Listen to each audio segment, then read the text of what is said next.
Welcome to the Deeper Dive, where you, the viewers, can follow along with the guests on Iyanla FIX My Life and do the work in your own home, on your own relationships.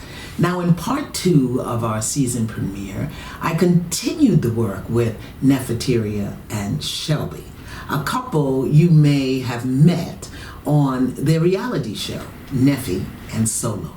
As I stated last week, the reason this show is so important is because so many couples face the same issues that Shelby and Neffe were looking at, examining, and exploring in the work that we did together.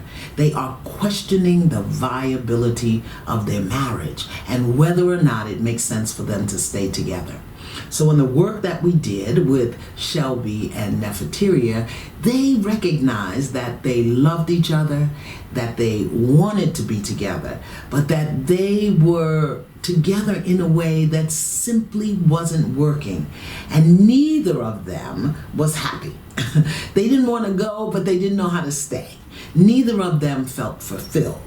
Now, Neffe had some specific complaints about Shelby, and it was that he no longer was attentive to her, that she no longer felt heard by Shelby, and that Shelby doesn't talk to her about what's going on in his life. Now, how many times have you heard that from your partner or said it to your partner? You know, he didn't talk to her about what he was feeling or what he was doing. She felt like he was shutting her out, and she didn't like his smoking. He was a cigarette smoker, particularly since he had just had a heart attack, and she visited him in the hospital when he was on a breathing machine at the age of 42. Now, Shelby's complaints about Neffe was that she was overly dramatic and that she had a tendency to create a problem where there was no need for a problem to exist. Now, it was familiar to him, but he didn't like it. He also didn't feel that he was appreciated by Neffe, that she didn't listen to him, and he thought she drank too much. Although Neffe never really copped to having a drinking problem. If it's a problem for your partner, it may be a problem. Now, in episode 1, we discussed that you will repeat the pathology of your childhood and your past until you acknowledge it and heal it. So much of what we saw going on with Neffe and Shelby was a function of what they saw and what they felt in their first home, their childhood home.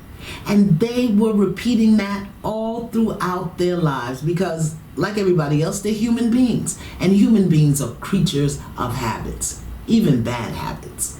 So this week, in episode 2, we can see how Shelby and Neffe past,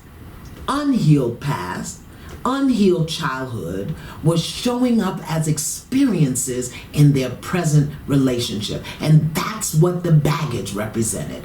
Everything in that baggage represented the stuff from the past that they had not healed up. Now, I don't know if you caught it, but in many ways, they both had the same complaints about each other. But they were so busy arguing and fighting and defending that they didn't even recognize it, that their complaints mirrored one another, and their complaints mirrored what they didn't get at home. They didn't feel supported, they didn't feel heard, they didn't feel connected to one another, and they did not call out the harmful behavior that they saw or experienced their partner demonstrating. That's what made the relationship codependent. You see, as children, we can't call the adults out. But as adults, they simply didn't know how to do it. And so they let the issues go on and on and on, allowing one another to think that it was okay. Baggage. These are common issues in relationships. When you let your partner get away with something for a long time and then you call it out, they feel attacked. So like many couples, Neffe and Shelby simply didn't have the tools or the language to know how to identify or address the problem problem, so they went after each other. And that had caused so much of the breakdown. They went after each other with arguing. They went after each other with criticism. They went after each other with cussing and swearing and name calling. And they complained about what was going on rather than make specific requests for change. So here's the lesson. When you find yourself complaining to your partner, about your partner, chances are you have not made a specific behavior change request.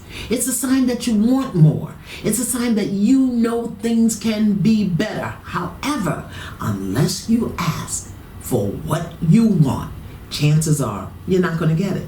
Chances are your partner won't be able to hear you.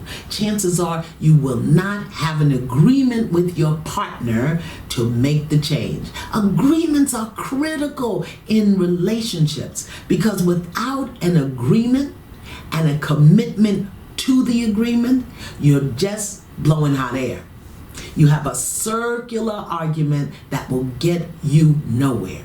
When you find that your partner is being a certain way or engaging in a behavior that does not sit well with you, you cannot hold your partner responsible or accountable unless you have an agreement. Make an agreement. Beloved, I need you to stop. Or beloved, I need you to. Or beloved, I'm asking you to. Now, what happens when your partner will not make an agreement or doesn't change the behavior? Well, then you've got to make some choices. You've got to make some choices about whether or not this person really cares. Because see, when you don't hear your partner, when you don't address the things that your partner brings up for you, it becomes a matter of discipline, integrity, character, and caring. And every partner wants to know that what matters to me, you care about that. You must recognize and understand that when you are in a relationship and when your partner challenges your behavior or way of being, the way you demonstrate you care is to be willing to make changes. And if you commit to the change, you must make the change. And you'll slip and fall. Sometimes you'll fall off or you'll forget. And then it's up to your partner to say, remember the agreement we had. But what happens when an agreement isn't in place? When an agreement isn't in place, you just go back to complaining.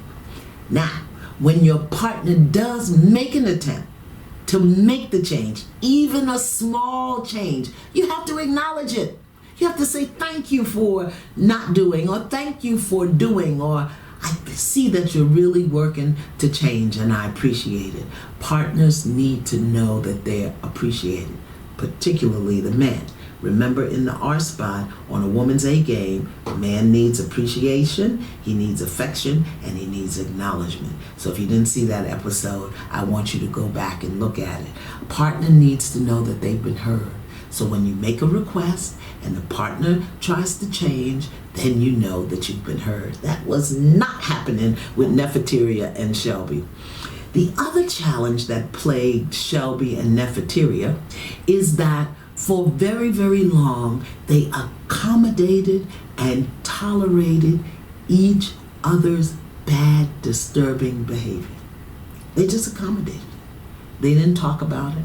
They didn't address it until they were angry. And then when they got angry, it came out as an argument. It came out as an attack. Now, when your partner feels attacked, they're going to defend themselves. And that defense is going to put you on the offense. And then that offense is going to create, it's just a circle.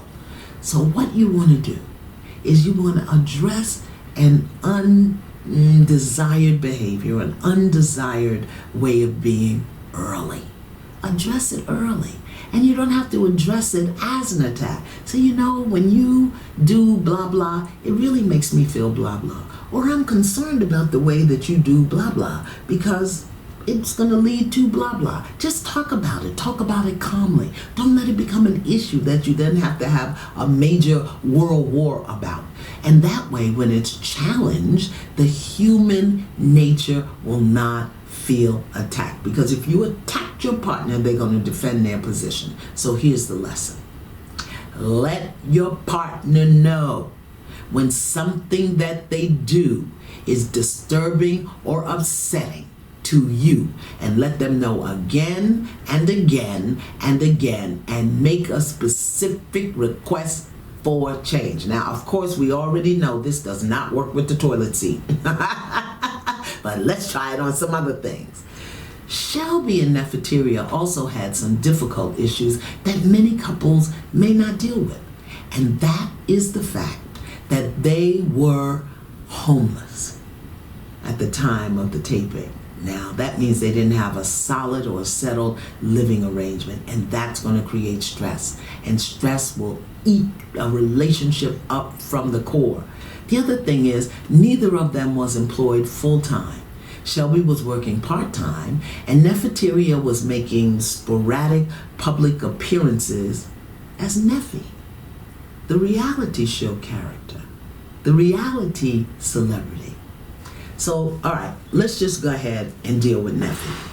One of the intentions that Neffe set for her work with me was that she wanted to live as Neffe, because she recognized that Neffe was not the person she wanted to be. Now, you didn't see us set that intention, but it was there. However, the character Neffe had become so engrossed in who Neffe was. The character Neffe had been so rewarded for being present that Neffe could no longer distinguish between the two aspects of her being. Now, we're not talking here about a deep psychological experience that required medical intervention. We're talking about bad behavior that had been accepted. Okay? We're not talking about schizophrenia or split personality. We're not even talking about a bipolar disorder. We're talking about a person who had learned a way of being and thinking and behaving that had been rewarded, that was no longer productive or aligned with who Neffe believed herself to be. You see, Neffe was abandoned by her mother, so there was a lost little girl. Neffe had been sexually violated, so there was an angry little girl. Neffe grew up on the streets around drugs and violence and fast living. Neffe had been abandoned and betrayed, and in several dysfunctional relationships with men where she had been exploited. Neffe had been in a series of breakdowns with her family member. Neffe was loud and defensive and, shall I say, just a little rough around the edges. But here's the catch. She had been paid to be that way. And people had allowed her to be that way. You know, we don't do our family members and loved ones well when we let them get away with bad behavior. Neffe was the reality star, and Neffe was being paid to show up as Neffe at parties and social events.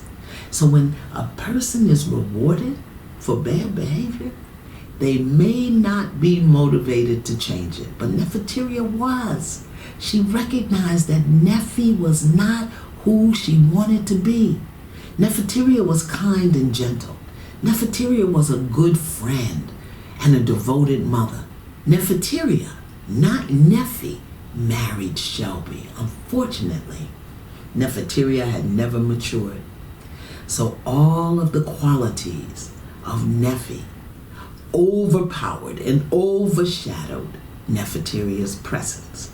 And Neffe found herself succumbing to Neffe's energy. Here's the lesson. Many people grow up without being raised. They do what is required to survive year after year. They do what is required to get along, but they do not develop good character. They do not hold personal values, and they do not have a consistent way of being. Instead, they do what is familiar. They do what they have to do to get by. And as Neffe had begun to mature, she recognized that her behavior was not consistent with who she wanted to be, and she wanted to get rid of Neffe. However, Shelby had married Neffe, not Nefferteria. He married the broken, angry, abandoned, betrayed, rejected little girl who he could rescue because he couldn't save his mother. He replaced what he wanted to do for his mother with what he could do with Nefferteria. And it wasn't working. Because as Nefferteria began to emerge, Neffe no longer needed Shelby the same way she once did. He wanted to save her from hurt and harm. And Nefferteria wanted to stand on her own.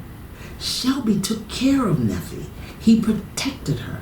He treated her like she had never been treated by anyone else. And Shelby made excuses for Neffe's bad behavior. So when Nefferteria began to emerge and had a new idea about how she wanted to be treated and began to question and challenge Shelby's behavior, he couldn't hear it or receive it. So here's the lesson.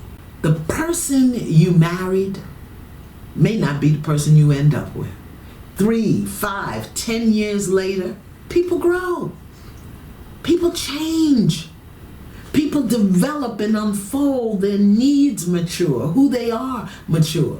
The challenge is when you do not recognize or accept the changes that your partner is making, you're going to get left behind. And when you yourself don't change, grow, mature, you're going to find yourself living and sleeping with somebody you don't even know. And that's what happened here. As Nefferteria began to emerge, Shelby didn't like it.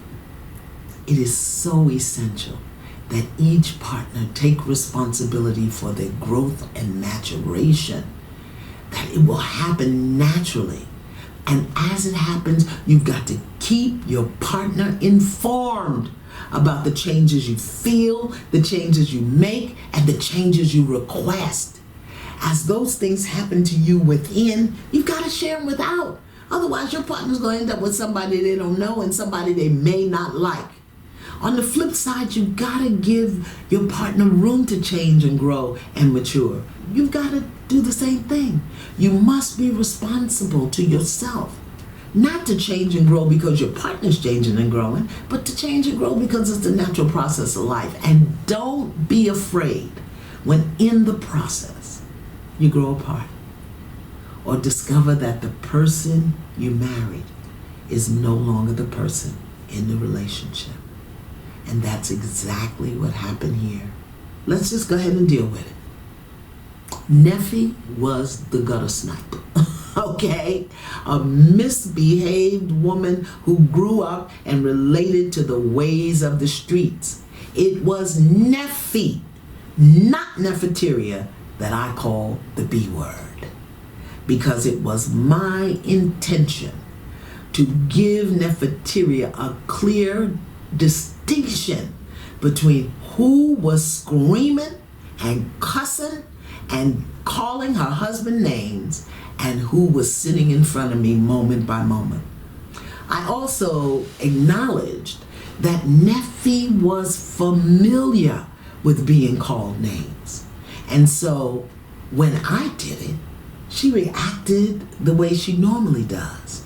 And Nefferteria couldn't hear it because she wasn't used to that. For this, I apologize. Here's the lesson. There are times when you have to meet people where they are. You have to meet the energy, you have to meet the tone, you have to meet the tenor in order to pull them forward. Often, you must meet them with what I call cold water in their face. Now, if the timing is right and the energy is right, they can receive it. But when they can't, back up and back off. And that's exactly what I did. Nefferteria was able to walk away, get herself grounded, and come back to the process because she recognized that there was something else going on. And if you watch episode 2, you can almost see when she flips back and forth between Neffe and Nefferteria. Let me tell you, if you think it was something to watch, You should have been sitting right in it. So here are your takeaways from this powerful, powerful episode with these two courageous people. The work that you witnessed in this episode, just like last week, you've got to be mindful of how the relationship you are in today is a function of the adult relationships you saw as a child. And if you didn't see any relationships, any healthy, loving relationships between adults, chances are you are making up what to do moment by moment. You are alone in your head without adult supervision, okay? And when you recognize that your behavior isn't productive, you either have to make the shift or get support, counseling, therapy, coaching to help you make the shift. Number 2, be mindful of the changes you see and experience in your partner. When you see a change, acknowledge it or question it. Wait a minute, why are you doing that? Or wait a minute, you used to do that. Is there something going on? Don't make assumptions and resist the temptation to attack the person and the change. Also, if the change you see is a disruptive or a disturbing behavior, make specific requests for change. And above all else, be willing to give your partner the space and the room and the permission to change, to grow, to be different, recognizing that the change may have a deep and lasting impact on your relationship.